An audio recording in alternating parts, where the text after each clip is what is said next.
Declaration ফর্মটা নিয়ে এলাম, আমি আমার 2002 লিস্টটা নিয়ে এলাম, সেলফ অ্যাটেস্টেড ডকুমেন্ট হিসেবে আধার নিয়ে এলাম, সেলফ অ্যাটেস্ট করে দিলাম সবটা।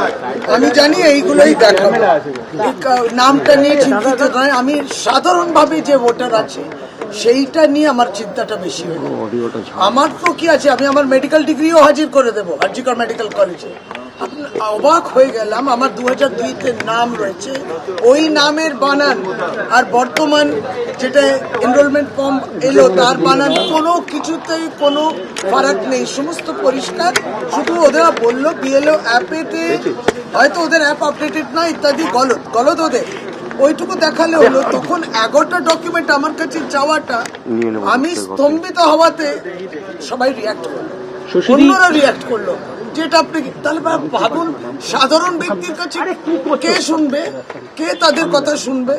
নথি দেওয়ার পরও আরো নথি চাওয়া হয়েছে, শুনানির পরও নথি চাওয়া হচ্ছে বলে অভিযোগ করেছেন মন্ত্রী শশী মাঝার।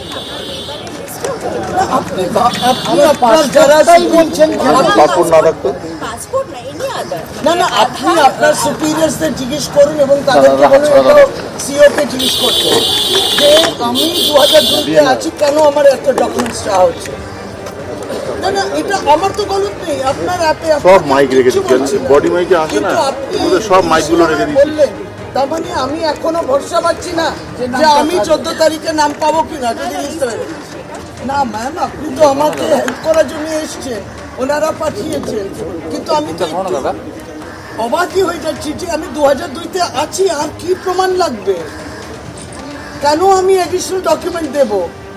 আমি এখন সত্যি অন্যদের জন্য চিন্তিত হয়ে গেছি। তাহলে অন্যদের ডাকলেন না কেন, এনাদের ডাকলেন না কেন? আমিও তো 2002-তে ছিলেন, ওনার বেলা অ্যাপ কাজ করলে আমার বেলা অ্যাপ কাজ করলে না, কিন্তু আমার তো দোষ নয়। কি অ্যাপ এটা, কি সফটওয়্যার যেটা আপনার ভোটার লিস্ট ছাড়াও তো একটা ডকুমেন্ট আপনি পেলেন, আর এনার ক্ষেত্রে তো 11টা মাস নয়। আপনাদের নিয়মেই তো আপনারা জড়িয়ে যাচ্ছেন। যাদের ম্যাপিং হয়নি তাদের ক্ষেত্রে 11টা, যাদের ম্যাপ আছে তাহলে এবং আপনি 11টা ডকুমেন্ট খুলুন। আপনি বলছেন যে আমার 2002 তথ্যটা আপনি বিএলও দিতে পারছেন না, তাহলে পাসপোর্টটা উঠবে, এটা বলার চেষ্টা করছেন। আপনি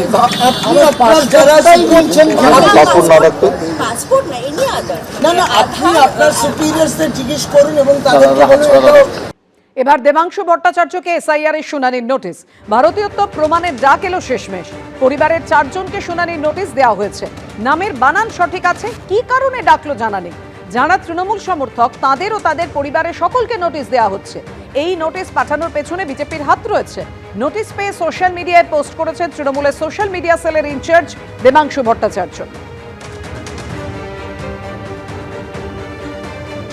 আমি, আমার দিদি এবং আমার যে কাকু কাকিমারা রয়েছেন তাদের ছেলেপিলেরাও ডাক পেয়েছেন। মোটামুটি এখনও পর্যন্ত 4 জন ডাক পেয়েছি।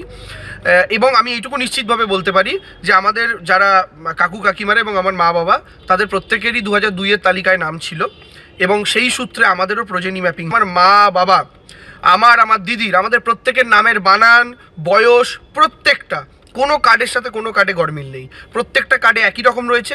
আমার বাবার নাম বা মায়ের নাম যদি বলেন 2002-এর তালিকায় যা ছিল তাই রয়েছে। নামের বানান সঠিক আছে, ডেট অফ বার্থ ঠিক আছে, তাহলে কী কারণে ডেকে পাঠালো সেটা সম্পর্কে আমি এখনও নিশ্চিত নই।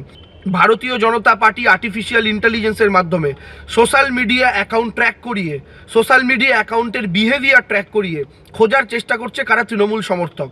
যারা তৃণমূল সমর্থক খুঁজে পাওয়া যাচ্ছে তাদের তো বটেই, তাদের ফ্যামিলির লোকেদের কাছে নোটিশ পাঠানো হচ্ছে। এটার উদ্দেশ্য একটাই, যদি 10টা লোকের কাছে নোটিশ যায় তার মধ্যে যেন 8টা তৃণমূল সমর্থকের কাছে নোটিশ যায়, বাকি 2টো র্যান্ডামলি বিজেপি সিপিএম হোক। তাতে ভোট যদি বাদ যায় তাতেও যেন অধিকাংশ তৃণমূল সমর্থকই বাদ যায়। এবং এই কাজটা ভারতীয় জনতা পার্টি এআই এর মাধ্যমে করছে, করে সরাসরি নির্বাচন কমিশনের হাতে তথ্য তুলে দিচ্ছে এবং সেই অনুযায়ী নোটিশ এসছে। কারণ আমাদের কাছে যে নোটিশ আসা সেটার কোনো লজিক্যাল রিজনিং বা কোনো লজিক্যাল ডিসক্রিপেন্সির কথা বলা হচ্ছে, কোনো লজিক্যাল কারণ থাকতেই পারে না। তাহলে শিশির অধিকারীর কাছেও যাওয়ার দরকার ছিল। এবিপি আনন্দ, এগিয়ে থাকে, এগিয়ে রাখে।